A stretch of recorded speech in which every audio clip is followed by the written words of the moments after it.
It's the moment we've all been waiting for, guys. I mean, we're going to pick the field, affectionately known as the Nerdcast.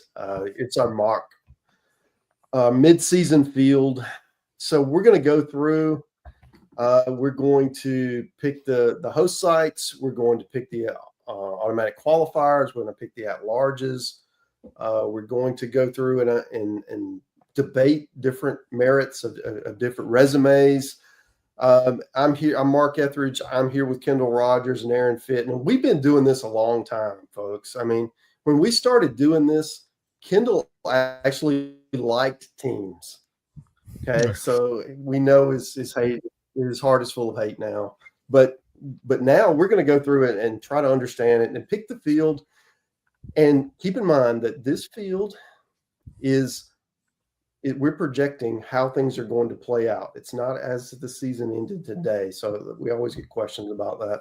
So wanted to keep that in mind. And guys, I mean, you've been looking forward to this, right? This is a big moment we made it to mid-season. From here on out, we're going to do this. We'll take a week off and then we'll get back into it and do it every week on a cadence and really try to understand what changes from week to week. And also what teams need to do as they go down the stretch. You know, we're going to look at where they stand today and what they continue to need to do in order to be one of the teams that see their name on Memorial Day.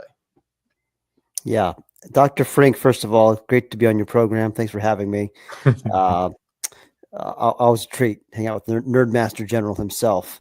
You look great. Your hair looks great. Now that you're pixelated a minute ago, you're back now. Hopefully your internet cooperates the rest of the day. But unless that was my internet, gosh, I hope it wasn't my internet. No, it was his. I thought so. Mark, I think as we get into this exercise, I think the two things that kind of stand out to me as interesting and with the very early RPI is the Big West. You know, having two top 30 teams. In Irvine and Cal Poly, and the other one for me is the Big 12 having what is it, 14 or 5 teams in the top 30. That's a really strong year for the Big 12 from an RPI perspective so far, and we'll kind of see if that continues. I think another interesting piece is the Big 10 with the expected, lineup, and you got Oregon, you got UCLA, USC. Really powers in that conference. And what does that do to everyone else? Do they get elevated or do they get pushed down? Where does that league stand? That's going to be fascinating to watch. And we really don't have those answers yet. So, guys. Go ahead. Well, I was going to say, too, I mean, out of the SEC, I mean, essentially, and we'll kind of dive into those teams here in a little bit, but I mean, you essentially have 5 teams that are going to need to have incredible turnarounds the second half of the season to even be in the discussion to make the postseason, which is kind of fascinating. And I love that you brought that up because I guess it was Tuesday's Daily Dish, we mapped out the pathways for those 5 teams, what it would take, the most likely path for them to reach 13 wins. Maybe you get in with 12, especially for a certain team whose AD's on the committee, but we can get into that later. But I do feel like there are legitimate pathways. Florida and Mississippi State, South Carolina and Texas A&M, they've got some rattlesnakes in their path. Okay, but the other two, you can see it without squinting. So I do feel like there's an opportunity if they play better. But guys, if you want to, let's dive in.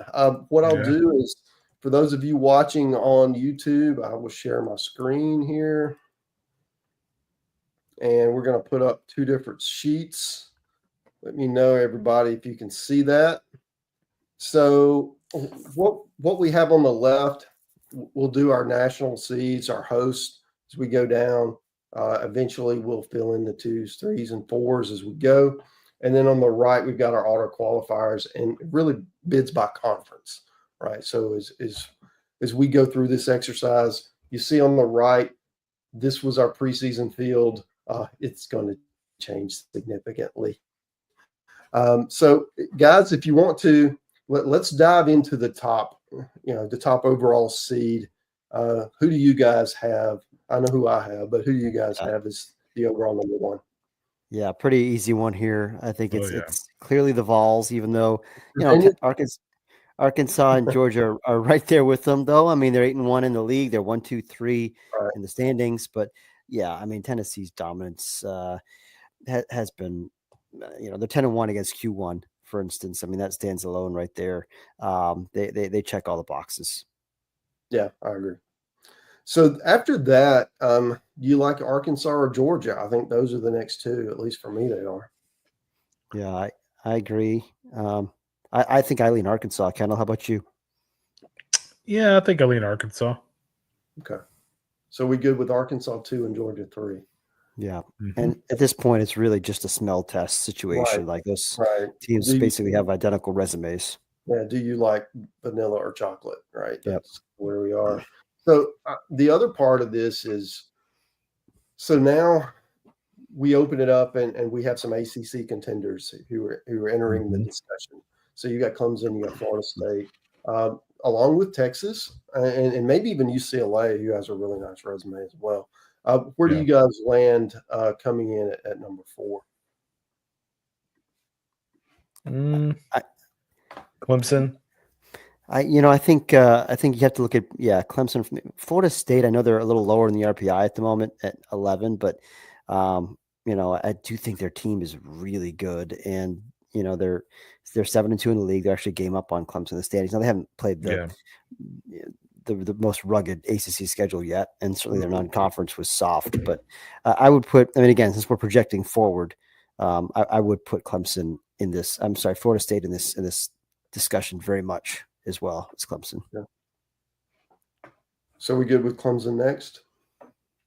Yeah, I'm okay with that. That's where I'm. Yeah, I'll take Clemson and Georgia. Yeah. You say Clemson ahead of Georgia or after? I'm okay with them ahead. Just based on projected conference champion, I guess. Yeah, I mean, they're kind of like Arkansas and Georgia in the sense that like the resumes are pretty comparable. I mean, the one thing for Clemson against Georgia is look at the non-conference strength of schedule.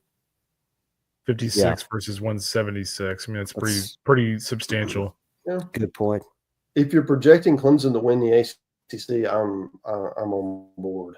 If that's how you think it's going to go down. Yeah, I do agree to some extent with Aaron though. Like, I wouldn't be very surprised at all if Florida State won that league over Clemson. And they have them at home, right? Yeah. Yeah, I mean, I think if I had to pick one today, I would probably pick Florida State to win the league. Yeah. I mean, obviously Clemson's got the better metrics today, but it's it's a long way to go. But yeah, I mean, it's it probably makes sense to take the team that's higher in the RPI right now, even though it's still super early for the RPI. There's still a lot of movement that happens, but these teams are both really good. I mean, what do you think, Mark? I would go Georgia then Clemson. Georgia then Clemson. I'm Here's fine why. with that. Yeah. So Georgia, they only play 2 of the top 5 SEC teams. So they actually have one of the easier schedules left, much easier than Arkansas's. You could make a case that they should be 2 based if you're projecting forward. I'm okay with Arkansas where they are now because they're playing so well. It may not matter, but I do feel like Georgia they're going to win like 22 games or something like that in the SEC, and that's going to get you into that high echelon, right? So I'm bullish on where they're going to finish. You're not concerned about the non-conference schedule, 176 non-conference schedule. Okay. Not if you win that many games because you're going to have so many quality wins. Yeah. Yeah. I'm okay with that. So then the next tier, and this is where we could talk Florida State. Florida State compared to Texas. LSU could creep into here. UCLA, even North Carolina. It's kind of that next tier. I think for me, Florida State would be the next team. I just think Clemson, Florida State for like 1A, 1B in some order or another, kind of like how those top 3 SEC teams are almost interchangeable. I feel like these top 2 of the ACC are as well. Okay. Yeah. And then next, any concerns over Texas? With Max Ballew's injury. Yeah. I mean, that's a key blow, man. What and how are they going to, continue to, first year in the league, they've been really good for 3 weeks, but you got to do it for all 10. And I know the coaching staff's done it, but the players haven't. Yep. Yeah, I agree. I'm a little concerned. Obviously, they're sitting pretty right now. They've had a great first half. Tip of the cap to them. They've been awesome. But yeah, if we're looking forward, yeah, I'm worried about that. I just think that's. I mean, A&M lost Grahovic, and we saw. I don't know if you want to put their whole struggles on that, but like you lose a superstar, the reigning Big 12 Player of the Year. Right. That's a big blow. Kendall? Yeah. I mean, so here's who they have left. Georgia at home, at UK, Auburn at home, A&M at home, at Hogs, Florida at home, and then at OU. It's a pretty favorable schedule, to be honest with you. Other than Arkansas and OU on the road. Yeah. So I think I've got them. Hang on, let me just pull it up.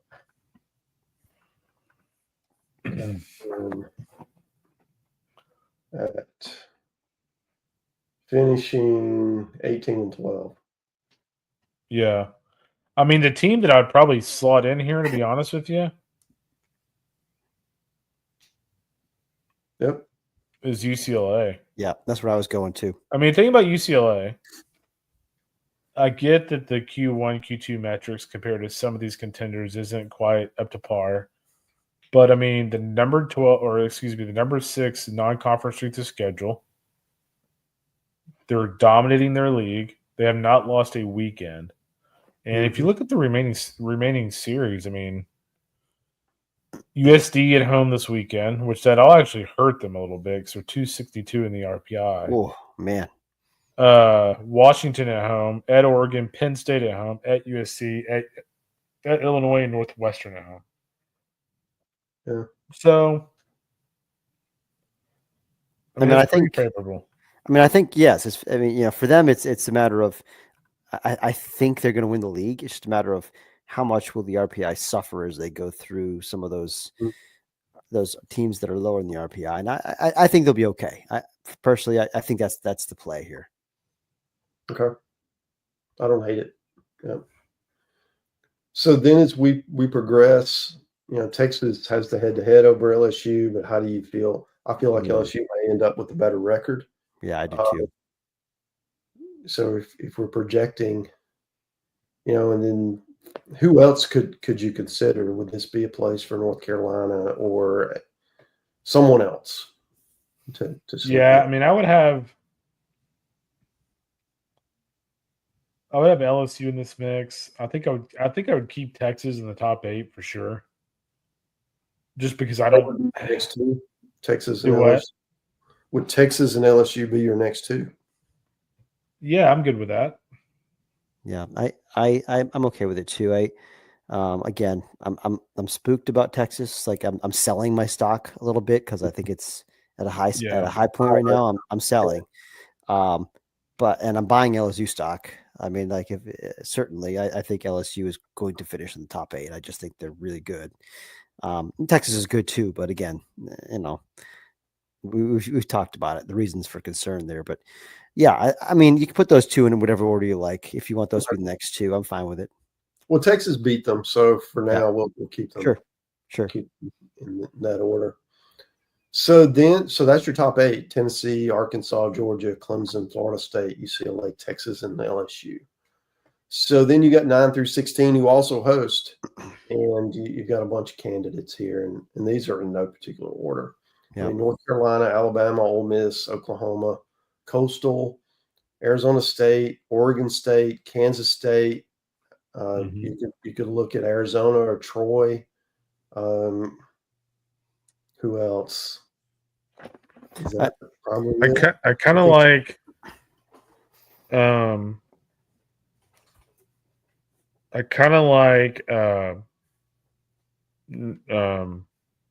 Alabama, and Kansas State here. So I think where I go here, I mean, Mark has mentioned North Carolina a couple times. Again, a team that I think has an up arrow. They had a couple series losses in a row, which, put a little bit of a hole in the ACC, but they're digging out of it. I just think their pitching is elite. They're 15 in the RPI. I think they're going to finish a lot higher than that when it's said and done. And I think they're going to be in a good spot in the standings. For me, it's just a matter of a team that, personally that I believe in, that is in kind of striking distance from an RPI standpoint and is in a very good league. So I think they're the third team in the ACC, and they're probably the next team for me. Okay, I can buy that. But I can also do Kansas State. I mean, they're leading the Big 12, and I'm a believer. Okay. So Kansas State, so they are sitting around 18 in the RPI. But their AD's on the committee, so that's actually an 8. So you could put them ahead of North Carolina even if you want. I mean, they're close in the RPI, and they are leading their conference. All right. Kendall? Yep, I'm good with that. Okay. So we go Kansas State 9, North Carolina 10, and then you got a bunch of you got several more SEC teams. Yeah. I don't know what to do with Oregon State. Their schedule is such a unique feature of this process this year. I think Arizona State's got a chance as well. Irvine as well, I would put on there. You think Irvine too? Okay. I do. Absolutely. Okay. But I probably like Alabama as the next team. I just think they're in such a position of strength right now. 6-3 in the league, 25-4 overall, 7 in the RPI. And they seem like they're for real, as a legit host kind of a team. Right. Okay. So the next, if Alabama's 11, we've still got 5 more spots here as host. You have Ole Miss. I projected them, by the way, Ole Miss to finish 17-13. Their schedule does kind of break favorably compared to, by SEC standards. So I do think that's probably, if their RPI remains where it is, that's a host team. Now, where they are in this mix, I'm not sure. I do want your thoughts on what do you do in the Sun Belt with, Coastal Carolina has the best RPI. They lost a series at Troy. Troy's like in the low 20s. And then you got Southern Miss, who may very well win the league, but their RPI is like 50 something right now, and it's going to drop, but still, I do feel like somebody out of that trio is going to have a great shot to host. Yeah, and I think Coastal. Oh, go ahead. Go ahead, Kendall. I think we're on the same page. Yeah, I mean, I think the thing I really like about Coastal is that the non-conference strength of schedule for Coastal is 12. Mm-hmm. They've got a pair of weekend wins against Kansas State on the weekend, opening weekend. They beat NC State on the weekend. Took care of East Carolina on the road, who probably wins the American. And really the only blemish is that Troy weekend. Yeah, so really strong non-conference. Right. And it was a road series and they didn't get swept, at Troy. I mean, you can make a case for them even being ahead of Kansas State. Not only is it 2 head-to-head wins, but I mean, they're also much stronger than the RPI right now.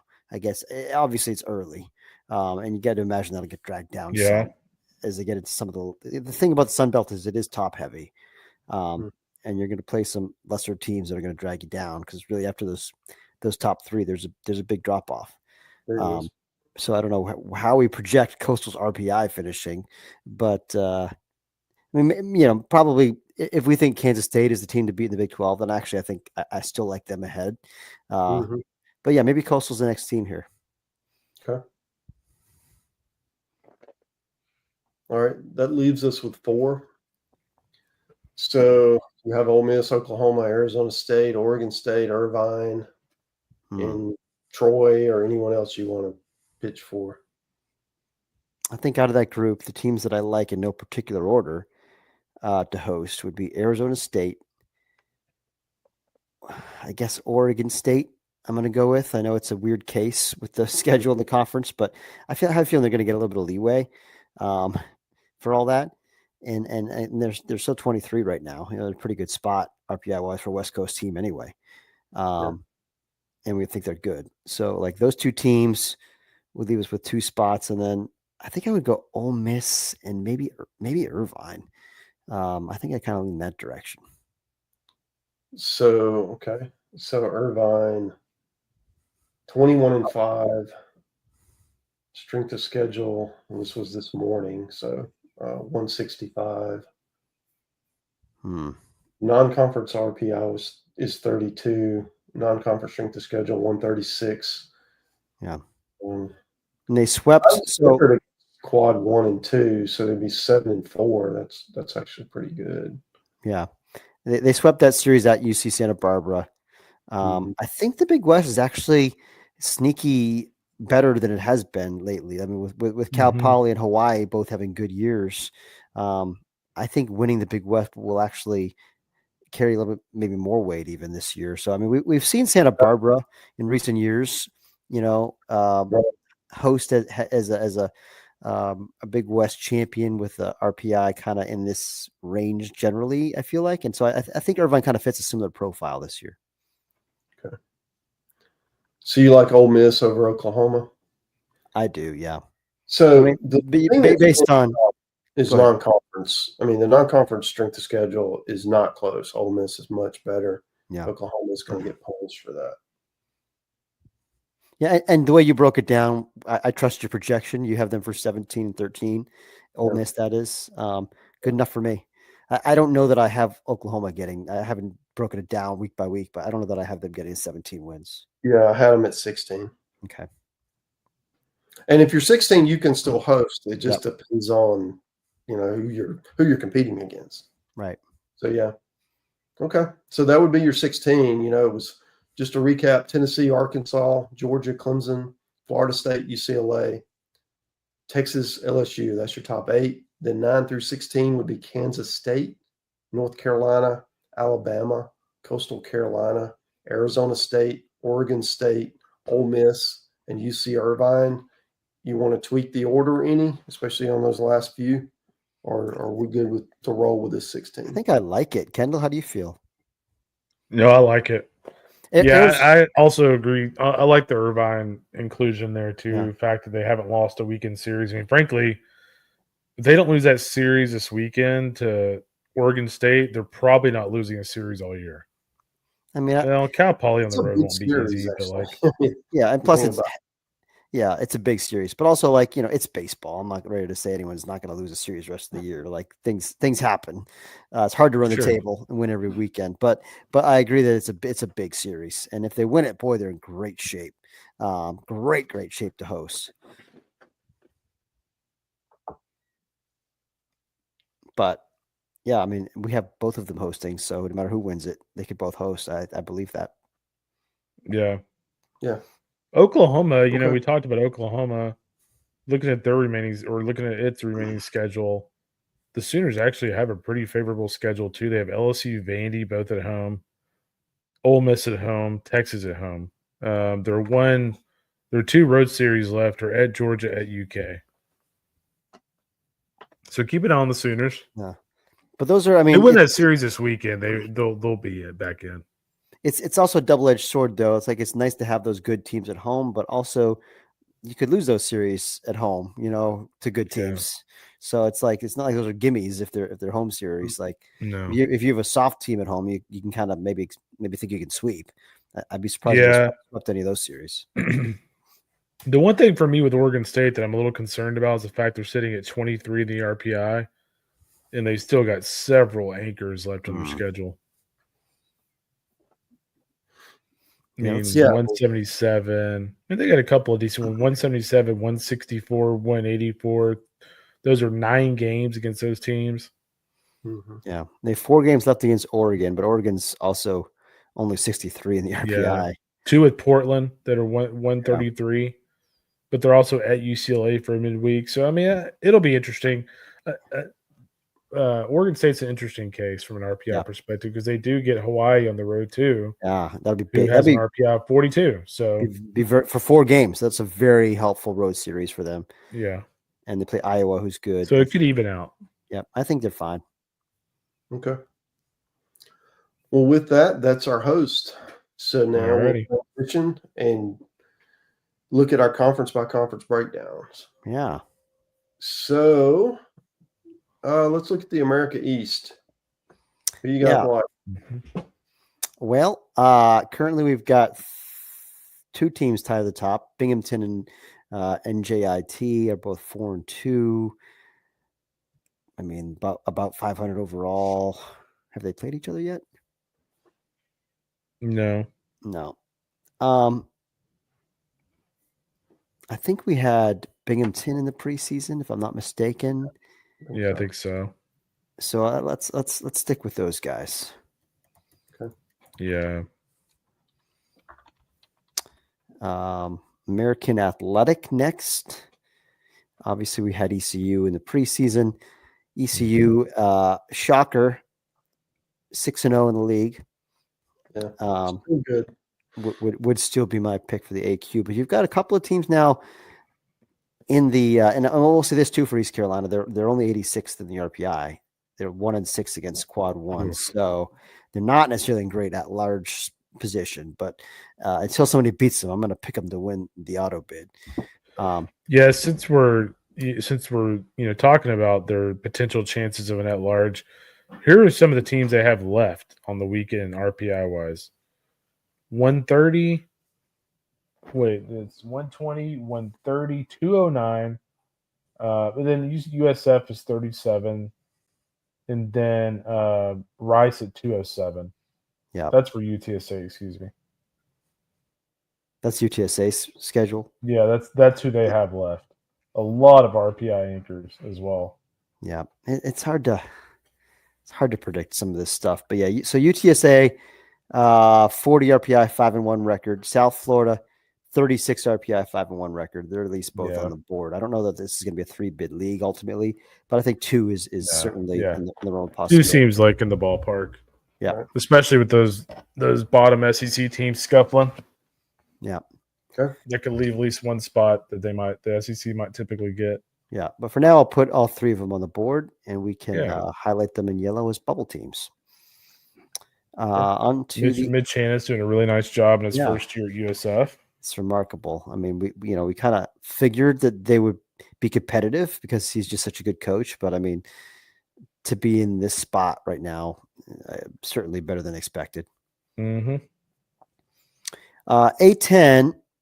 So our man Coach Rooney picked the Richmond Spiders to win this league in the preseason. Richmond does have the best RPI in the league at 95. Nobody else is. I guess the Bonnies down there are at 117 because they played out Tennessee. Richmond is 4-5 in the league, though. Yeah, so they just got swept. How about the Fordham Rams? Let's go with the Fordham Rams. Richmond just got swept at home by Fordham, and a week earlier they lost 2-3 at St. Joe. So yeah, I think Fordham is the play here. They're 7-2 in the league, 15-14 overall. So let's make that change. Sounds good. All right. On to the ACC. That is wild about the Spiders, though. Was it like 2 weeks ago that Shotgun did a big feature on them about how good they've been? Yeah, and crazy. They've been beating people. They had some nice stuff on their resume, but yeah, the last 2 weeks they've struggled. It's weird to look at the ACC and just see a big glom of 16 teams and no divisions. It's going to take some getting used to for all these giant mega conferences now. A lot of contenders too. Yeah. All right. So we already have in the field Clemson, Florida State, North Carolina. And which one are we projecting to win it? I guess we're projecting Clemson, I guess. right? I guess since we have them as a top team. Okay. Did we only wind up with 3 ACC hosts? North Carolina, they were the 3rd. Interesting. That's interesting. I will take the over on 3 hosts for the ACC, but for right now that we need some to emerge. Georgia Tech, we really didn't talk about them. as a host, but they would be in that mix. So teams in the preseason that we had in NC State, Wake Forest, Stanford, Louisville, Georgia Tech. We had all those teams in. Obviously, Virginia Tech. Oh, and Virginia, Virginia, obviously was in. Virginia Tech, I think, is clearly in now. Yep. And Cal would be a team to consider. Yeah.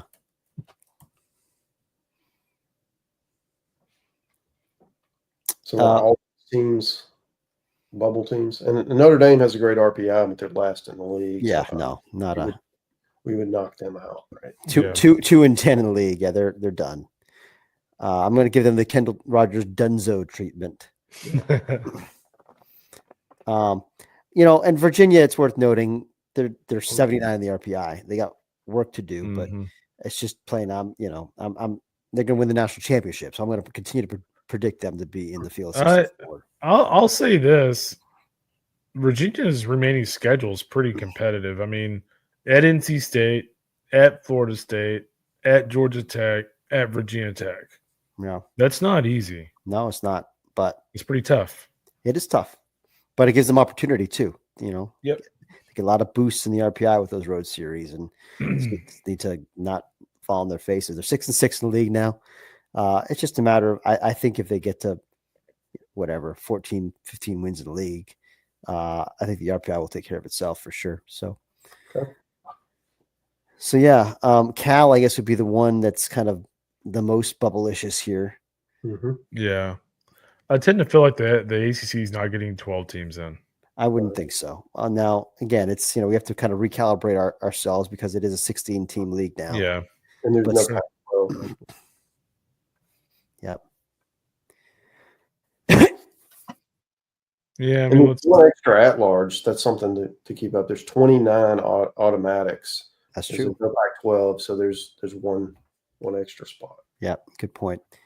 All right, so we'll keep Cal on the board. Is that the 12th one? Yeah, I mean, I would probably have Cal out for now. I mean, kind of looking at their resume. If you look at Cal, series loss to Houston at home, series loss to Santa Clara at home in non-conference.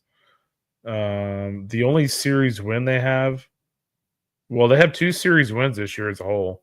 Nevada and Stanford on the road. That's it. Yeah. They're 5-4 against quad 1 and 2-1 against quad 2. That's going to stack up really well against every bubble team. That is true, but gosh, that's weird that they've really only won 2 series. Can that possibly be right?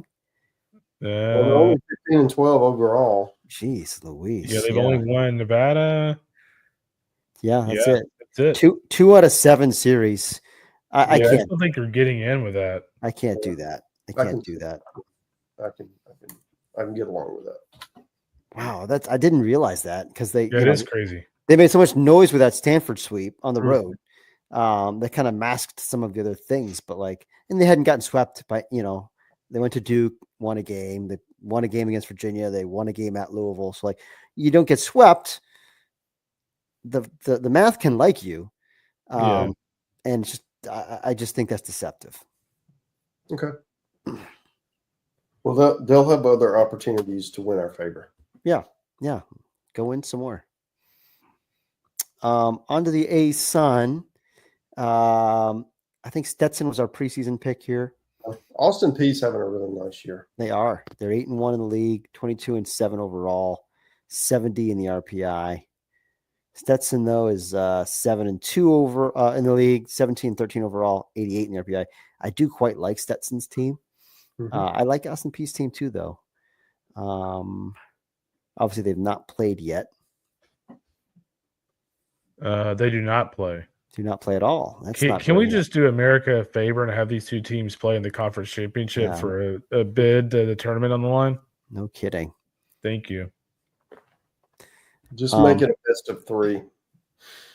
I love that. 3 rounds with boxing gloves on, or 3 rounds of a series? Yeah, whatever works. So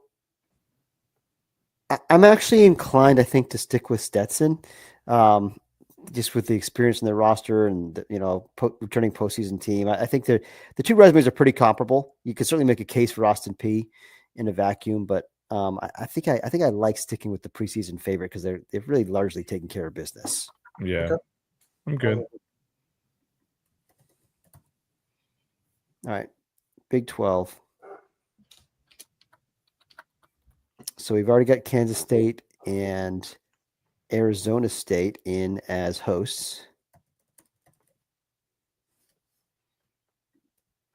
Yeah, this is a fascinating league. It really is. Mm-hmm. A lot of contenders. So obviously in the preseason, the preseason we had Oklahoma State picked to win it all, and they're in last place. Last place. I mean, I was talking to Shug and Spratling about this on the Sidearm Delivery Pod today. Like, Oklahoma State is pretty much in a must-win situation this weekend against Kansas State at home. Mm-hmm. When you look at some of the road series they have left, 1-6 in the league. I mean, if you are 2-8 in the Big 12 with an RPI and are approaching 80, I mean, you're going to need a pretty hellacious run to end the season to get in. Yeah, they're just playing out. That's brutal. They're just playing out right now. Yeah, getting late early for them. So Kansas State, Arizona, Arizona State, Arizona, and Kansas, and TCU and West Virginia all feel safe. Yeah. Mm-hmm. Texas Tech we had in the preseason. They are out. They're 8-16 overall. Yeah, and UCF guys was a team that was red hot just a few weeks ago. They're down to 66 in the RPI, 3-6 in the league. Yeah, not great. Baylor, though, I kind of think they're in decent shape. Yeah, they are. They're in good shape. 35 RPI, 19-8 overall, 4-5 in the league. I don't know if I'm a believer long term, so I'm going to put them in yellow. Yeah, I'm with you on that one. Like, I would have them in today, I think. Yeah. Oh, yeah, for sure. But, they've been good enough to where, like, it's, they were, when they played Oregon State and Auburn, weren't you there for that? No, I wasn't. Oh, okay. I mean, when they played those teams, it was competitive. It was not like they did not belong in the same field as those teams. And you know what? I mean, I should give them a lot more credit. Mea culpa, Baylor. They just won a road series at Arizona last week. Yeah. So, they're in right now. Yeah.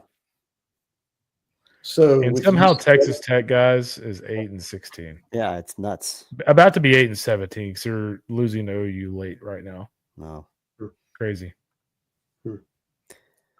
So Cincinnati would be another team. I know we had them ranked earlier this year. Yeah. Weird year. Up and down, up and down. Yeah, they were like one of those teams. They just caught Duke at exactly the right time. Yeah, right out of the chute. Duke had struggled for a little while early, but yeah, Cincinnati came back to earth after that. I mean, that said, they've rebounded. They won the last 5 games, but they're 60th in the RPI, 17-11 overall, 4-5 in the league.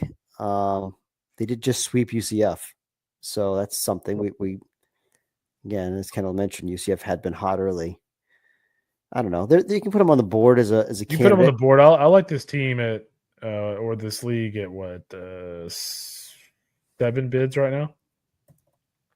Yeah. 7 bids at Baylor. I feel pretty comfortable with that one. Yeah. So Cincinnati. Yeah, Cincinnati would be the 8th team if we had them in. I believe, if my math is right here. And then yes, I would say UCF right now is out after getting swept by Cincinnati. Yeah, I mean, my other thing too, and we'll discuss this later on. Like, I'd rather put in one of these American contenders or one of these like Big West contenders over like Cincinnati. I agree. Isn't at large? But for now, we'll keep them on the board and we can make cuts later. Big East, Xavier. Yeah. Xavier. So, baby. How about that? They just took 2 out of 3 from UConn. So we can go ahead and make that change. If UConn, listen, I'm not burying UConn. They've made runs before, but they got to get after it. They're 12-15. I'm losing faith. Speaking of Xavier, people are going to wonder, how's their RPI 12 with that record? Here's how. Oregon State twice, Indiana twice, at Stanford for 3 games, at Tennessee, at Vandy for 3 games, and at LSU. It's a pretty good schedule. Not entirely sure if Billy O'Connor was thinking, scheduling those teams in a row, but credit to it. I don't even mention Liberty, but Liberty's having a good year. Yeah. And they took 2 out of 3 from those guys. They True. went Yeah. when they went to Stanford, they split those 4 games. So it's not just playing them; they've won their share. Mhm. They did get swept at Vandy, and they've took some lumps too. But they're hanging in there. I mean, they're 15 and 14 overall against the number 1 strength of schedule. So not bad. It kind of feels like as long as they can do really well in that league and sit in that 25 to 35 range, they're probably in. Yeah, I think they're in great. I mean, I think they're in great shape. Absolutely. Sure. One bid league, however, I mean, Creighton is worth talking about. Yeah. 44 in the RPI, 17 and 7 overall. I don't expect that RPI to be maintainable, sustainable. But they did just win a series against Mark Etheridge's Sanford Bulldogs on the road this past week. So, and they took down St. Mary's. They've done some stuff actually. They won 2 or 3 at Charleston. Interesting. They have, Creighton has an interesting little resume percolating. Yeah, it's going to depend on how they finish in the conference. Yeah. So I think right now we can leave them off the board, but they're on the radar. Mm-hmm. Okay. Big South. High point. Yeah. The Purple Panthers. 28 overall. 6-0 in the league. 69th RPI. By far the best resume here in the conference. Mm-hmm. One bid league. I think they're dangerous guys. They got a lot of good players. Our guy Connie Derschlag is hitting close to 500. Connie Derschlag. He's a midseason All-American. Spoiler alert. He's good. He's having a great year. Let's go to the Big Ten. Mm-hmm. So we have UCLA in already as a host. Mm-hmm. Obviously, we're going to include Oregon, even though the RPI right now is not where it needs to be. Right. Then it gets interesting. The non-conference strength of schedule is brutal, and it doesn't get much better in the overall strength of schedule. Still over 200. They're third in the conference though. So what do you do? You talk about Iowa? Yeah, they're tied for first in the conference and record. They're 10-2. Yeah, I think you slot them in as a 3. Yeah, I think so. We'll see how it plays out. UCLA, Iowa, Oregon, Michigan. One more, maybe. I think Michigan. Michigan would be the 4th team for me. Yep. And then what do you do with USC? Because they would be, I think, the next team based on RPI. Yeah, USC 46 RPI, they're 6-6. Michigan 56 RPI, they're 7-5. I do like the fact that USC's won 3 straight series over Michigan on the road. Nebraska's scuffling, but Nebraska and then at Indiana over the weekend. It's a nice series win for them. Mm-hmm. How are they only 6-6 in the league? I guess they got swept by Oregon, but yeah. USC also has a win over Vanderbilt on the weekend. I do like USC's body of work. UConn. Mm-hmm. Yeah, beat Arizona State in midweek. They beat Irvine in midweek on the road. Yeah, I'd probably put them in. Probably ahead of Michigan, too, based on the head-to-head on the road. Okay. But right now, we'll put them both in yellow as bubble teams. Is USC, Mark, do you think they're in better shape long-term than Iowa just because of the strength schedule and stuff like that? Yeah, Iowa, the record is great, but we don't know anything about them because they haven't played anyone. So in the league, they just swept Minnesota, who's been frisky. Minnesota's been actually in a kind of they're only 11-14, but they've played a really tough schedule and they've been competitive. They swept Ohio State, who just took a series from Oregon. Granted, Ohio State, I still don't think is very good, but they did win a series from Oregon. They took 2 out of 3 from Michigan State, who had been pretty good. And they took 2 out of 3 at Rutgers, who is about a 500 team. So that's their conference slate. That's how they got to 10-2 in the league. The non-conference, they lost 3 out of 4 at Wazoo, who isn't very good, 9-18. They beat Stetson once. I mean, it's an incomplete for me. It's I don't know how good they are yet. But they finished at Oregon State versus Oregon the last 2 weeks. That's fascinating. Mm-hmm. But yeah, I think for now, based on where they are in the standings, I think I like their chances, I guess. I don't know. Incomplete is fine. For now, we'll put them on the sheet in yellow and we'll move on. I mean, this league's going to get at least 4 bids, I think. I think. We'll see what kind of RPI leeway they get in this crazy new world that we're living in. We're trying to figure it all out. Let's go to the Big West. Obviously, Irvine is a host. They're in. Cal Poly, 9-0 in the league right now. How about the Stanks? 25 RPI, 8-2 in their last 10. Yeah. Great season so far. For sure. Hawaii would be on the board. Yes. Yep.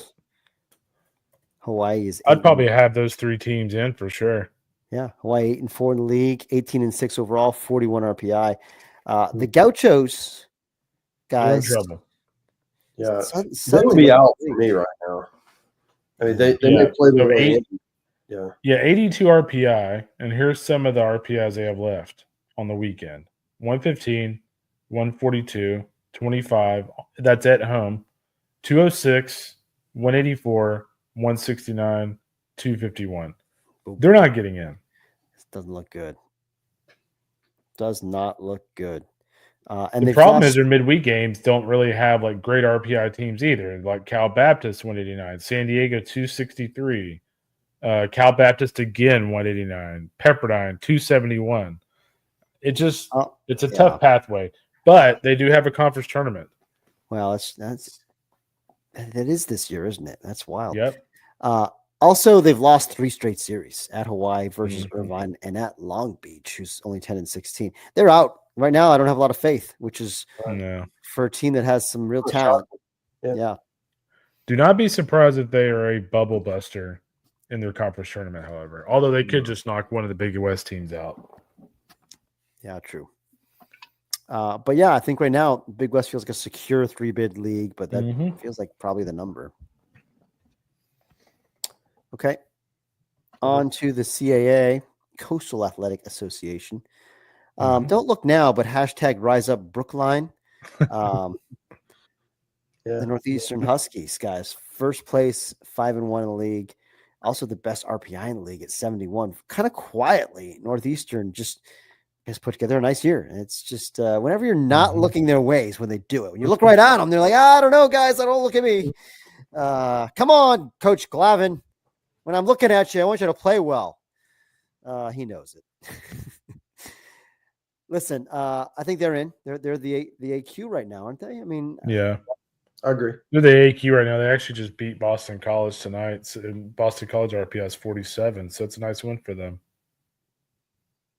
Yeah. And by the way, since we're all in the schedules, how about the Fight Brookliners with Kansas State at home for a 2-game midweek series in a couple weeks? Yeah. They did that last year too. Well, of course, Pete Hughes is a Northeastern legend. That's where he got his cut his teeth coaching. Did he coach soccer as well as baseball? Or was it football? He coached multiple sports when he was at Northeastern. I can't remember what the second one was, but yeah, neat story. All right. 1-bid league, though. I mean, as much as we were high on Wilmington and Charleston the preseason, those teams are. I mean, Charleston's got a 190 RPI. Wilmington it's like the 17th rated conference. I mean, it's really not having a tough year for that league. Yeah, unexpectedly so. We were fairly high on the top 4 teams in the league heading into it, and it has not played out that way. Conference USA. Yeah. Obviously. Better than expected. Yeah. Yeah, I suppose so. I mean, DBU is the best RPI at 27. They're 4-2, tied for first. Obviously, Western Kentucky has been dominant against a very soft schedule, but they're 25-3 with a 66 RPI. So I don't really know what to make of that. Yeah. I would have WKU, like at Liberty would be another team just because the RPI is at least with somewhat within striking distance at 55.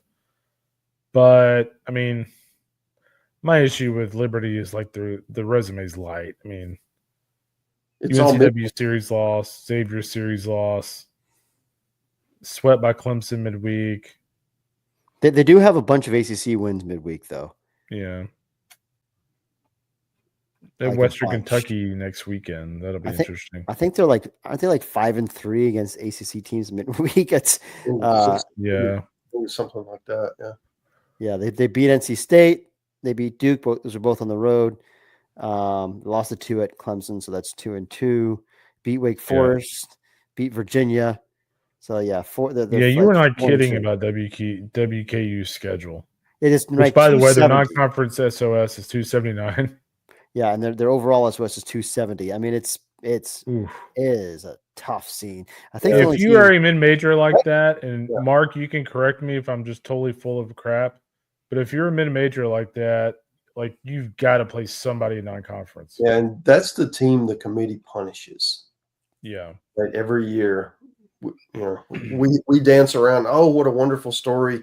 Let's put them in the field, and then the committee goes, no, their strength of schedule is not strong enough. Well, it's within your power too. Like, there's no reason if you're WKU to play. I think it was like Southern Indiana for 3 games. Listen, if Coach Rooney were here, he would not stand for you guys implicitly talking junk about his beloved Lafayette Leopards, Roll Damn Pards. Hilltoppers did sweep those guys, though. They're 6-23 Lafayette, but they're good 6-23. Yeah, underestimated, dangerous. Yeah. By the way, we were just talking about Western Kentucky. Vanderbilt just walked them off in the 10th inning. That hurts. That hurts. That was an opportunity. Obviously, Vanderbilt's really good, but getting that win would have been their marquee win for the year. For sure. Now, that said, the next 2 weeks they're at DBU and then at Liberty. So opportunities there, but also those are both on the road. I'm not loving their chances right now. This week, yeah. And Liberty, same thing. Yeah, I think they're right now. I mean, it's 55 RPI, 19.9 overall. I think it's a little light. Yeah. So the other team out of that league is Jacksonville State, and I mentioned them because they have the right vibe coming out of the committee room, we'll call it. So don't overlook them, because that's what is it, 59 RPI? Read it like a 49. Yeah, it's true. I mean, yep, that's well said, Mark. We should come up with a formula for approximately the bump that you get. This is just an if statement. We can work on this. Yeah. It's a good point, though. So keep an eye on them too. If they're in striking distance, they're going to get in. Just how it works. That's just how it works. But yeah, right now I think it's a 1-bid league. Right. And can I just say for a minute, because I don't want anyone to think that we're excusing it, it's not how it should work. Right. It is not how it should work, but it is how it works every year. And I wrote his column on this last year, and that was my reaction piece to it. The illusion of impropriety is just as bad as the impropriety, right? And we certainly have that. So I'm not sure how we're going to fix it other than removing people who have a vested interest in selecting the teams from the process. Yes, that's the answer. And I'm not saying there's doing that. So how do you fix it unless you're willing to undergo that change? And I don't, I probably need to come up with an actual concrete solution, because I don't know what the alternative is, who should be the one selecting the teams, but I know that shouldn't be anyone who's actually employed by one of the universities competing for a spot. That makes no sense. You have an actual vested interest. Oh, but he stepped out of the room. Can't believe you're getting me all fired up again. Gosh. You're going to make Fitt go on a North Carolina rant here in a What minute. a bunch of crap. Let's move on. Hey, guys, the Horizon League. Wright State, you may have heard of them. They're 8-1 in the league. Oh, yeah, those guys. Yeah, those guys. It's been a while since they won this league, hasn't it? They did not win it last year. I'll tell you that because my Fighting Norse won it last year. The Norse, by the way, right there in the mix. They're above 500, 15-12. Those are the only two teams in the league that have more than 6 wins total. Ouch. But those two teams are above 500 overall, and probably the two teams that are going to be duking it out. Right. Guys, in the independent conference, I like Oregon State here. And that's not an automatic. It's an at-large. It is an at-large bid, indeed. But I feel pretty secure about their chances. To the Ivy League. Columbia, maybe? I guess so. Yeah, I mean, right now, not a lot of great choices. No, there's the only team above. Well, there's a couple teams above 500 overall, actually. Cornell is 9-8. That's not a lot of games. Yale is 15-7. Interestingly, I'm trying to just look up who they lost a head-to-head series to Cornell at home. They swept Bradley Smart's VMI Keydets, however, which is interesting. They swept Kendall Rogers' beloved Rice Owls on the road. Hoot 'em. They swept Queens College, also on the road. Yeah. Anyway, Yale of interest. Okay. Columbia's 10-12. They played a good schedule. They played at Oregon for 4 games, got swept. At Georgia for 3, got swept. But they won 3 out of 4 at USD, who stinks, but was supposed to be good. And then they've beaten Brown and Princeton in the league. I don't know. This is usually where Mark, I know you always feel passionately about one of these teams. Yeah. I mean, it's just a placeholder at this point until we get more data points. It is a placeholder. Let's go with Columbia. They're in first place. And they just won a series against the second place team. So good enough for me. Mm-hmm. Onward. Metro. Many people are calling it the Metro Atlantic Athletic. No, it's the MAC. I thought you were going to cheat us out of our moment. I would never. Your Fairfield Stags, boys. Okay. Bill Courier rides again. It is 8-1, 19-7 overall, 72 RPI, easily the best record or resume across the board. They're the team to beat. Fairfield is the choice. Okay. I like it. I know you want more MAC discussion. We're going to move it along to the MAC. The MAC, where we've got a showdown this weekend. You might have noticed it in our weekly picks, Mark. I did. Bowling Green versus Miami, Ohio, both 10-2. First place on the line for what that's worth. It's a 1-bid league. The conference tournament will decide it. However, Bowling Green to me looks like the team. They're 19-7 overall, 10-2 in the league, 81 RPI. Kyle Halleck's doing a great job there. Yeah, they got guys. DJ Newman, preseason All-American, I believe. Okay. Yep. The Missouri Valley Conference, gentlemen, preseason favorite Missouri State has a 229 RPI, but they are tied for first. Yeah, Southern Illinois is having a better. Yeah. At least have better metrics at this point. For sure. They're 21-7 with an RPI in the 80s. They swept Bradley, won a series from UIC. So those are their conference series where they swept 2 against Bowling Green in the midweek. They won a couple games. Those conference RPI numbers are #pain. Mm-hmm. Yeah, that's terrible. Won a couple games at Tennessee Tech, who's having a pretty good year. So yeah, let's Let's make the change. Let's go with the Salukis. Yep. Yeah. Like that. They have Missouri State at home this weekend. Interesting. Okay. But yes, one bid league, regardless of what happens in the regular season. On to the Mountain West, another one bidder. Let's see, Nevada and New Mexico are tied for first at 6 and 3. We do have a head-to-head result. Nevada 1, 2 out of 3 from New Mexico. So let's go with the Wolf Space Pack. Make sure you get that right, guys. The style on that is Wolf Space Pack. 2 words, both capitalized. Save some nasty emails. All right. And Jake McKinley doing a good job there. Indeed, yeah. On to the Northeast Conference, Central Connecticut boys. 11-1, 15-4 overall, 171 RPI. It's a one bid league, but I like those guys as a team to beat. Yep. Don't sleep on Wagner, though.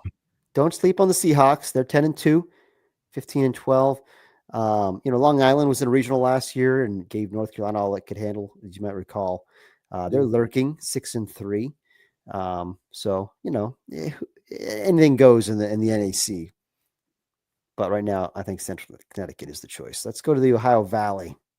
Okay. So we've got SIU Edwardsville's in first, 5-1. Got a log jam. What's that? 6 teams at 4-2, something like that. Tennessee Tech, SEMO, Lindenwood, Southern Indiana, and Eastern Illinois.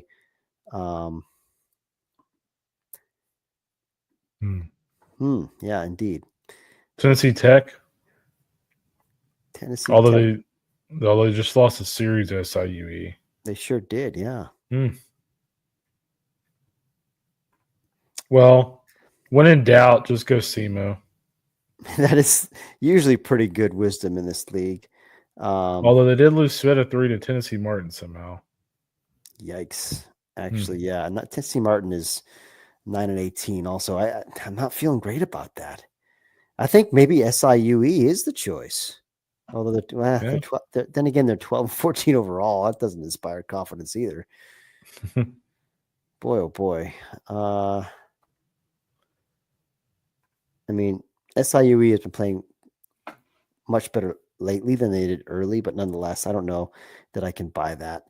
Let's go. Gosh. Yeah, there's not a right answer. I would just when in doubt, go SEMO. Seems like the answer. Well, yeah, that's fine. Whatever. Or what were you going to say? No, that's fine. I tried to talk myself back into the fight in Matt Braggas, but and then let's I do it. remembered. Well, I remember they lost the series to the Cougs, but that's at not home. But that's probably not worse than losing a series to the Skyhawks. Yeah, that's true. Let's go Tennessee Tech. Okay. A lot of research went into this pick, as you can tell, listeners. Probably more research than what the committee does, though. Can we patch in Joe Healy? He's a big Ohio Valley Conference guy. Let's get his opinion on this. He knows all the valleys. He knows all the. Yeah. He really is our Valley beat writer. We should definitely just bring him in just for that one segment every week. He'd love it. Silicon. He's got them all. Nice. The Hudson Valley, the mighty Connecticut River Valley. All right. Patriot League. Navy is 7-4 atop the standings. But Army's won this league 5 years in a row. Wow, that's crazy. But Army just played Navy and lost to. In fact, Army is 1-4 against Navy this year. I can't believe you're not making like an impassioned speech about Holy Cross. The pride of Worcester County. I was getting there. I was just setting you up. 5-3, second place, half game out of first. Fitt and Field has been hopping, I hear. I'm actually Googling Fitt and Field as we do this, just to see what it looks like. They play football games there, and then they converted to baseball, and it's Interesting. yeah. Fitt and Field would actually be the largest college baseball park in the country. Holds 23,500. See, show some respect. Yeah. Bigger than the dude. Yeah, that's right. You know, these people at Mississippi State are always talking about how great our ballpark is at Carnegie Hall. Oh, Fitt and Field's got your asses beat. Yeah. Dude, I think you're wrong, dude. 38 people in it though. In the picture of Fitt and Field, they show a baseball field to the right. Well, yeah, I don't know. They have their own baseball park, dude. They used to play at Fitt and Field. Unbelievable. Hashtag know your beat. I don't know. Maybe this Yeah, is they have new. their own ballpark. I'm looking at it right now. Maybe this is new. Baseball park at Fitt and Field. It actually holds 3,000 though. It was built in 1905. How do you not know they have their own baseball park when it was built in 1905? Well, because it has the same Father Fitton. It has the same name as the football stadium. That makes no sense. I just assumed it was the same facility. No, you're beat. You have never been to a Holy Cross baseball game? Yeah. I mean, I haven't lived in Worcester County in a long time. Yeah. Wow. Okay. All right. This is an eye-opening discussion right here. Yeah. The more you know. But my Crusaders did just shellac Navy twice in a row, doubleheader on Sunday, 9-0 and 10-0. Good gracious. Only 2 games of the series there. And they beat Army twice. Yeah. Let's go with the Crusaders. They also beat Auburn opening weekend, as you may recall. Yeah. Crusaders. Let's go. I'm sorry, that was Navy that beat Army twice. I don't think the Crusaders have played Army, have they? No. But they play them this weekend. Big crowd expected at Fitt and Field. They also swept Bradley's Lehigh Mountain Hawks in a couple of games. So Crusaders doing stuff. Yeah. I want to apologize to the people of Starkville. Turns out Fitt and Field not bigger than the dude. Yeah. Yes, it was close. it was close. It's only left like 13,000, 14,000. I mean, why would you name your baseball and your football facilities after the same guy? Can we mix it up a little bit, Crusaders? Listen, can we get Bill Simmons? Father Fitton must have made a pretty big impact. We get Bill Simmons to donate some money and put his name on that thing? Come on. A father would never do such a thing as donate money to get his name on something. Let's move on. Let's move on to the natural progression after this Patriot League discussion is the SEC. Yeah. All right, here we go. So Tennessee is the auto. Arkansas, Georgia, Texas, LSU, Alabama, Ole Miss.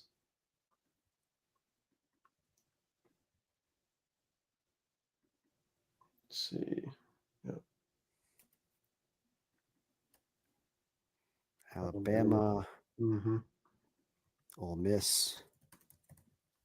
Okay, then the next one would be Oklahoma, Auburn, Vanderbilt. Okay, and then the next contenders would be Kentucky. Yeah. And then we can talk about the teams at the bottom if you want. I actually don't think I want to talk about the teams at the bottom. No. You know what? Like, I just don't think they're going to get to 12, 13 wins. So the team that has the best opportunity is Florida. If they've got Vanderbilt at home and Missouri at home in the next 2 weeks. When we come back in 2 weeks, if they've won 5 out of 6, I think they're going to get in. Sure. If they don't, then they're in trouble. So that would put them at 6-9 in the league. I mean, yeah, here's the thing, Eth. I mean, even if they win 5 out of 6, they're six. Yep. Let's say they're sitting at 6 wins after this series. 6-9. Yeah, 6-9. They still have to go to State, to South Carolina, which is never easy for Florida. Arkansas at home, at Texas, Alabama at home. That's still a pretty difficult pathway. It is. But at South Carolina and at State do feel like if you have to play somebody on the road, those are teams that you probably are. You'd rather play those than the 10 others. And honestly, they may only have to get to 12 because, as we have discussed earlier, their AD's on the Yeah. That, and I mean, to give And Florida some credit, they've already they beat have Florida played pretty State well in once, non-conference. right? And they're going to play them again at home. The game they lost, I mean, they led going into the 9th inning and just melted down. They've got a great shot to have 2 out of 3 over a top 5 team, which no other bubble team will have anything close to. So I think they're still in play, but I do want to see. I mean, we're going to take a 2-week break here. I want to see what happens in these next 2 weeks, and if they take care of business, then it's a different discussion. The other thing we talk about is Mississippi State. Yeah, their remaining schedule is not bad. Right. So with Mississippi State, I mean, they've got South Carolina this weekend. That's absolutely must win. It might be a must sweep, but it's certainly a must win. Then they go to Alabama. They've got Florida at home. They go to Auburn. They got Kentucky at home, Ole Miss at home, and Mizzou at home. At Mizzou. So they don't have to play any of these elite top 5 teams that some of the other contenders will. So they've already played them. So at this point, it's not easy, but it's by SEC standards, it's not just this debilitating gauntlet that sometimes you see. So there's actually an opportunity for them to get back in this thing. The question is, are they playing well enough to do it? And right now, I'm not willing to say that they are. Yeah. That's an interesting breakdown. I think, yes, right now, I think I need to see signs, proof of life from these teams before we put them in the field of 64. I would agree. Well, and the other team too, just because people are going to wonder about them, A&M at 1-8. A&M, preseason number 1. Yeah. Oh yeah. Those. Yeah. Okay. Those guys, Alabama those A&M. jokers. Got it. Hashtag imposters. They still have at Tennessee, at Arkansas, at Texas, at Georgia, and LSU at home. Mark, I kind of went through their schedule today. I made these assumptions. Swept at Tennessee, 2 of 3 at home, win against South Carolina, 1 win at Arkansas, 1 win at Texas, 1 win against LSU, 2 out of 3 against Missouri, and 1 win at Georgia. That still only got me to 10 wins with A&M. Yeah. So they're gonna have to steal a couple. They're gonna have to steal a couple of series that they are not expected to win. I think of all of these, the 2 most likely would be Texas and LSU at home, because weird things can happen at Blue Bell. And sweeping Missouri, right? You got to sweep Missouri. Right. That would. I'm not betting. I'm not picking these guys to sweep anybody though. With the way that they've played at times, so I mean, that's where I'm at with the Aggies. You don't even need to say at times. I mean, they're 13-14. I mean, like it's just been a bag of meh. I will tell you what, the team that I watched them on Sunday, I actually kind of like Kentucky's team a little bit. Me too. Like I kind of feel with like Ole Miss at home this weekend, like that's a series I think Kentucky will win because they really work at bats. And I think they're going to give Ole Miss some trouble. So, and they have Ole Miss and Texas back-to-back weeks at home. This is a huge opportunity for them. Yeah, I agree. They're just frisky. The whole program is just frisky. Yeah. And they make the pitchers work so hard, man. If you're like, you talked about the Ole Miss deal where maybe Ole Miss's pitching isn't where they like it to be. That Kentucky's just the type of team that can make their lives miserable. Or Texas, who doesn't have the pitching depth. Well, you're going to need pitching depth to pitch to Kentucky because they're going to run your count up. So, yeah, I do feel like Kentucky's got a shot, especially at home. Yeah. So right now, I would say all those teams on the sheet would be projected in, and then we've talked about what Florida and State need to do in A&M. Yeah. And again, I just think until we see more proof of life. Yeah, and see if they're even giving signs of life. Yep. What's up, Mason? Got Mason Rogers in the background? Yeah, we do. Sorry. Oh, he's great, man. Tell him I said hello. Yeah. Let's go to He the. says hello. Who do you think has the best shot to get in, Florida or A&M? Neither. He says neither. Oh, Okay, there's your there you answer. have it. There you have it from the true. Sorry, Gators and Aggies fans. From the true expert. Let's go to the SoCon. SoCon's good this year, guys. Yeah. Sure. I like ETSU here. They passed the too. eyeball test. They sure do. They obviously have that win against Tennessee.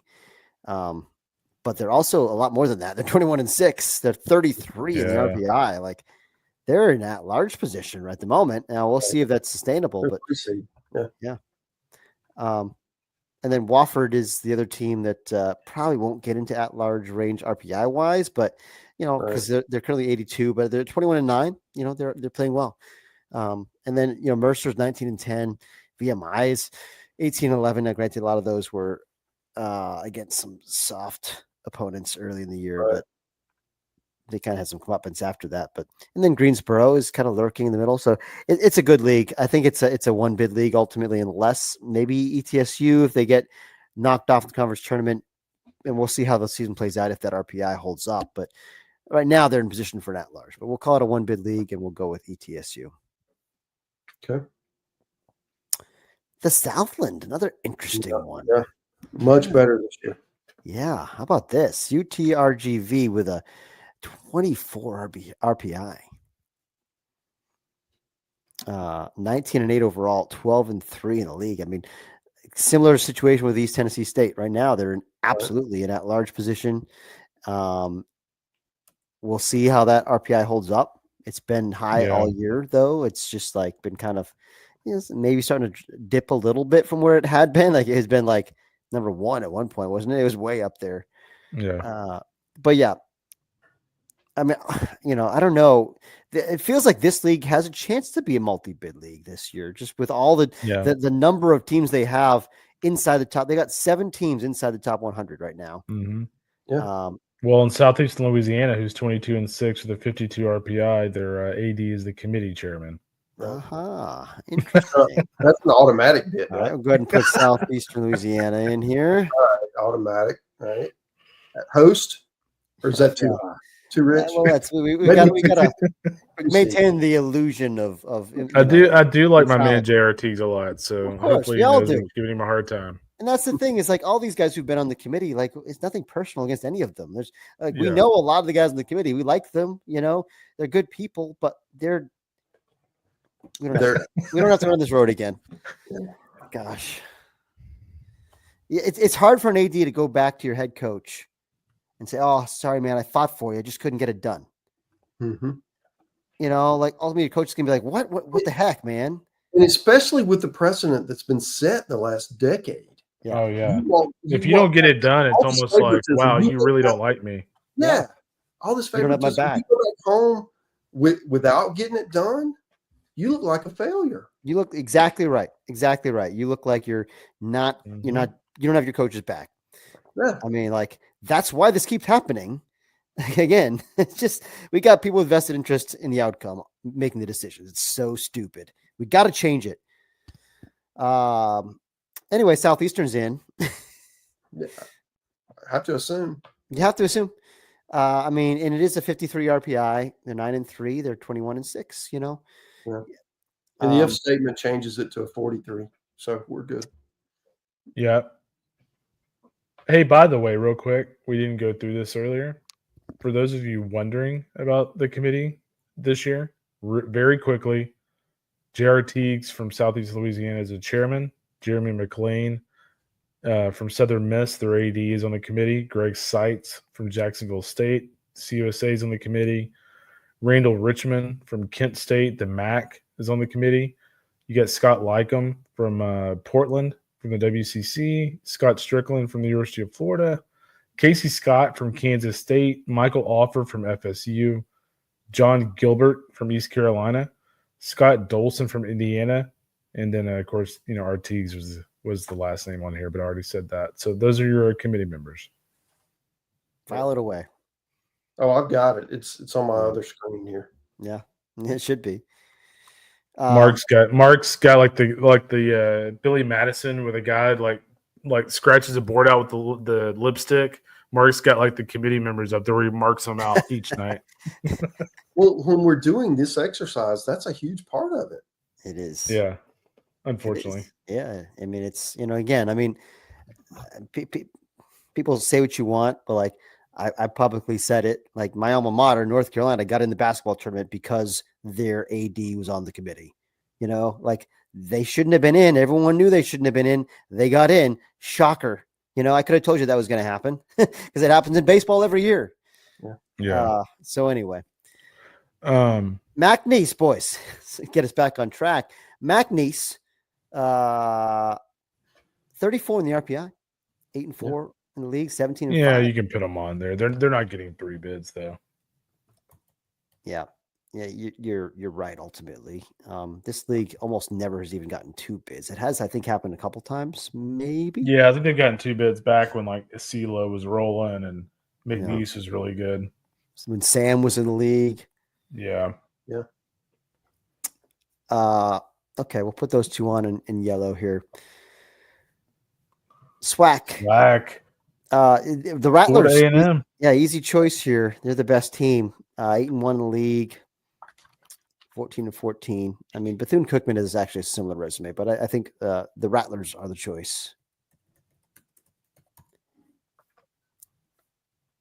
Summit League. Interesting. St. Thomas is atop the standings. Here comes Aaron's rant about the Summit. No, I've got nothing bad to say about the Summit. The only time I ranted about the Summit was when Oral Roberts went from Omaha to nothing. They went from Omaha to 285 in the RPI. I'm like, what? They're 113 right now. See, that's plenty respectable. That's fine. Yeah. The Tommies are not eligible. Who are you? I still think they'll find a way. Yeah, I'm fine with ORU and so forth. Yeah, the Tommies can't even make the tournament anyway. That's what I was going to ask. I was actually trying to Google that while I was stalling for time.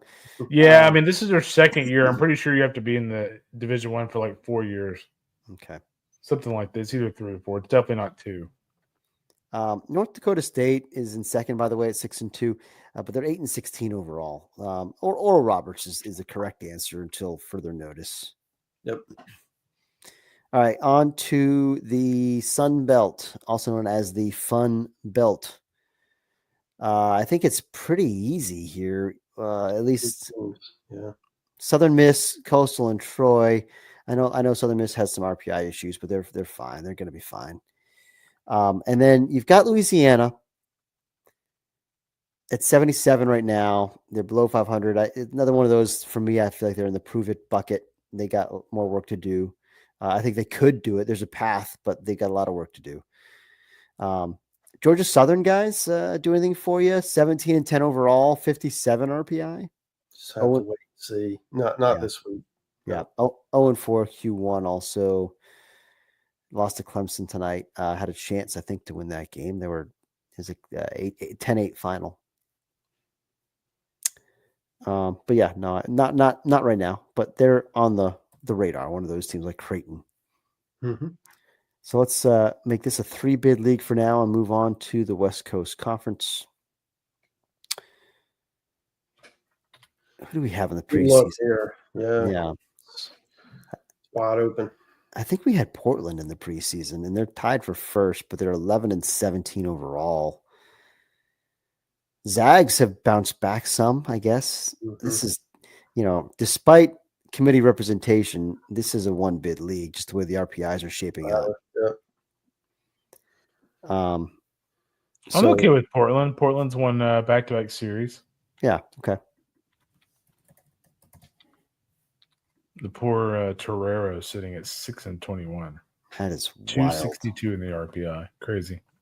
That is wild. Portland did. I mean, they played at Arkansas. They got boat raced, but they played at Creighton. Lost 2 out of 3. I don't know. I'm not in love with their body work, but they're playing better the last 2 weeks. Before that, they were really poor. Yeah. Let me just look up Gonzaga real quick here. Gonzaga swept a series at Washington, won a series at Pepperdine, who's really struggling. Swept Pacific. Yeah, there's You know, I think I probably would actually go with Gonzaga. Just 12-13 versus 11-17. They also played a pretty rugged schedule. I think they're battle tested. Let's go with the Zags. Pretty good with that? Mm-hmm. Works for me. Okay. Whack. Your Antelopes are the choice here. Mm-hmm. Grand Canyon is 17-10 overall, 68 RPI, 5-1 in the league. One bid league. Unless, I mean, potentially, if GCU doesn't get the auto bid, potentially an at-large, but highly unlikely given the RPIs of the rest of the conference. Mm-hmm. So that gives us 69 teams for 64 spots. So I think we've got some fairly easy cuts we can make. Okay. Cincinnati, I would say, for now. No, Yeah.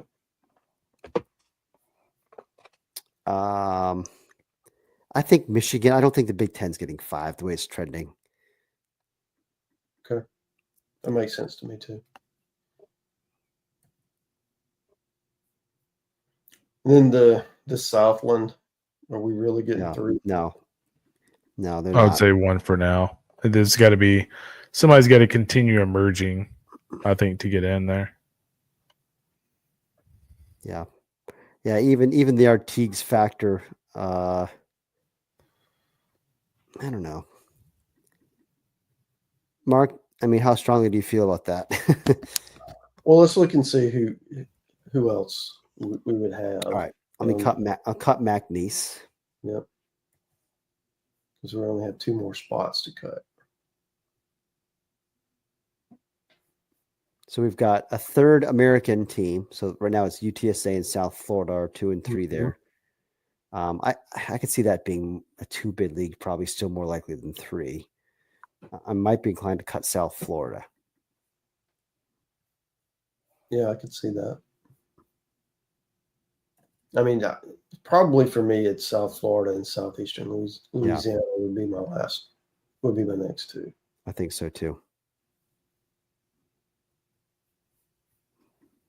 And that gets us there. That gets Iowa, the bubble teams that get in here, Iowa and USC, giving the Big Ten 4. Baylor gets in. That's actually, for me, not even that much of a bubble team. I kind of like their case. Mm-hmm. That would be 1, 2, 3, 4, 5, 6, 7 from the Big 12. I would actually go, by the way, I would go South Florida over UTSA. Really? So here's why I say this. UTSA, here are their weekends. Series loss to UT Arlington. Series win over Long Island. Series win over Youngstown. Series win over Texas Southern. Once again, if you're a mid-major team like this, you've got to schedule better teams. Like you cannot play Texas Southern in a 3-game series. They did play Dallas Baptist, but they played them on the road and lost that series. Let's compare that to South Florida. Again, like intent to schedule here, guys. Iowa at home, series win. At Georgia Southern, series win. UCF went 1-2. Maryland at home, series win. Wow. That intent to schedule there is actually pretty good. Yeah, I would agree with you. And also some of those teams aren't bad. Okay. Yeah. You've convinced me. By golly, Kendall, look at you. Yeah. Not my first rodeo. Good job. Would you agree with all that, Mark? I absolutely would, especially with your non-conference strength of schedule that often becomes the tiebreaker when 2 teams 30 for South Florida and for UTSA 189. That's just tough. That's tough non-conference SOS for a mid-major. SOS is right. Sweet. All right. So we've got our 64 teams. I've got one too many 2 seeds. If you guys can look at the left of the screen and find 1 to a 3. Let's see. 1 too many 2s. Yep. I would say like Vatech as a 3 and Southern Miss as a 2. Or Stanford. Maybe Stanford as a 3. I like Stanford as a 3. Yeah. I actually got a little To me, they're Southern Miss, closer. I'm bullish on Southern Miss finishing strong and being a 2. too. And Their RPI is their only issue right now. yeah. And I got to imagine it'll creep up some. Yeah, I mean, the only issue that hurts those Sun Belt teams is the fact that the bottom of that league is not very good. No, it definitely is a problem. And even the middle is not what it has been in years. No. Yeah, like exactly for right. sure. So yeah, I like what you've done here. I think a couple of things to keep an eye on. Just looking at some of these teams, like I'm looking at the 3 seed group, and I'm seeing some intriguing teams that I suspect in the second half. I think they're appropriately seeded right now. Where we are in the season, but like certainly NC State, Duke, Virginia are teams that I think could jump up to at least the 2 line. Yeah, and maybe the 1 line. I think all 3 of those teams could jump to the 1 line when it's all said and done. I think I kind of actually like, now that you say that, like I kind of actually like flipping Duke to the 2 line and Cal Poly to the 3 line. Yeah, maybe as a second Big West team. Let's see. So where is Poly right now? They're actually ahead of Duke. Yeah. But I don't know.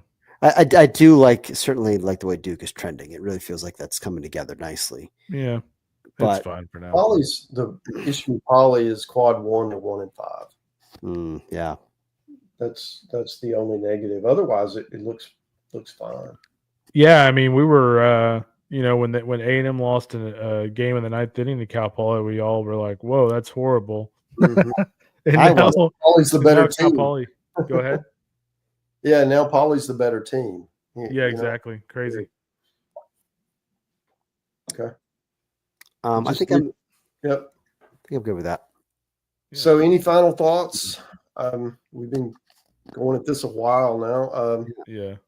I guess one thing I'd want to do is just thanks to Tecovas and Academy Sports for sponsoring the Nerdcast along with all the other podcasts on the D1Baseball network. Really appreciate your partnership. With that, Kendall, Aaron, any final thoughts? Yeah, go ahead, Aaron. You were about to talk. I was just going to say, I agree with Mark. 2 new partners that we're super excited about. Really, really good. Very, very good stuff. Very good stuff right there. I talked about just some teams that I think you can keep an eye on. And there's some brand names there like East Carolina that you would typically say keep an eye on them. I mean, they're kind of trending up. Ultimately, I feel like with their RPI and their conference, they probably do wind up a 3 seed. But I think the hosting picture is fascinating. It felt easier this year at the midseason point to come up with our 16 hosts than usual. It's been such a strange season to this point. I mean, there's been a lot of unpredictability. Yeah. There's like when we're working on our midseason report, which I think will be up when this podcast is posted. So I'll go ahead and spill some beans on it. Like there's no clear cut winners like there were last year for it's Charlie Condon's the player of the first half and Hagen Smith's the pitcher and Drew Burris is the freshman. Like those are slam dunks. Like we debated all of the awards for a long time and there was no clear cut answers. And so I was actually surprised to see we had some certainty when we went through the hosts, and even the at-large bubble didn't seem as hard as granted, like I'm sure as we get farther into the season, it becomes more difficult. But this wasn't bad tonight. Like for an hour and a half for the first Nerdcast of the year, it actually might be our shortest ever because usually this one is a real battle marathon. I was just going to say the couple of things to me that I just find intriguing. The Big 12, getting 7 bids in these projections. That league has potential to get even more down the stretch if somebody like UCF gets hot. So I like the way that league looks right now. I mean, the fact that, we've got Kansas State and Arizona State both as hosts. I mean, again, we touched on this earlier, but what an impressive job that Pete Hughes has done. And then, Willie Bloomquist, I mean, coming into the season, this was a year where Bloomquist had to win, and they have continued to win. And so, they've stepped up. And then the other thing for me is the ACC. I feel like some of these teams have some runs in them. We just talked about Duke. Virginia, the RPI isn't great. I mean, Virginia Tech has been really good as of late. And then Georgia Tech. I mean, we didn't have them in as a host, but I mean, there is a very good case for Georgia Tech to be a host right now at 8-4 in that league, in 7 quad 1 wins. So Georgia Tech and Danny Hall's final season, when we reconvene in a couple of weeks, will they be a host if they win that Stanford series this weekend? Probably, potentially. No, I would agree. Like frankly, it felt like we just kind of overlooked them when we were going through the hosts, and then we look back after, like, oh yeah, they could have been, very much in that discussion as well. But I feel okay about our hosts. But Georgia Tech's right there. They're probably team 17 for me right now. Just you mentioned, Kendall, we'll reconvene in 2 weeks for the next Nerdcast, and I think we go weekly from that point forward. Yep. So that's Until our tournament week, right, and then it's as often as needed. Exactly. Yep. I think my thoughts on this is, for this one, there's so much schedule left that we're projecting a lot. Yeah. So, but that shrinks as the games that are left also shrink. So then it becomes more about analysis and more about resume and what you've accomplished, and not what we think is going to happen. Because obviously, looking at A&M, we don't know what's going to happen. But at least now we have half a year data points to kind of make some educated guesses. So hopefully, this kind of gives everyone an idea on where your team stands and where we think it's going to finish, on Memorial Day. Yeah. Anything else? That's it for me, Marcus. Thanks for steering the ship with a steady hand as usual. Yeah, the Nerdmaster. Absolutely, guys.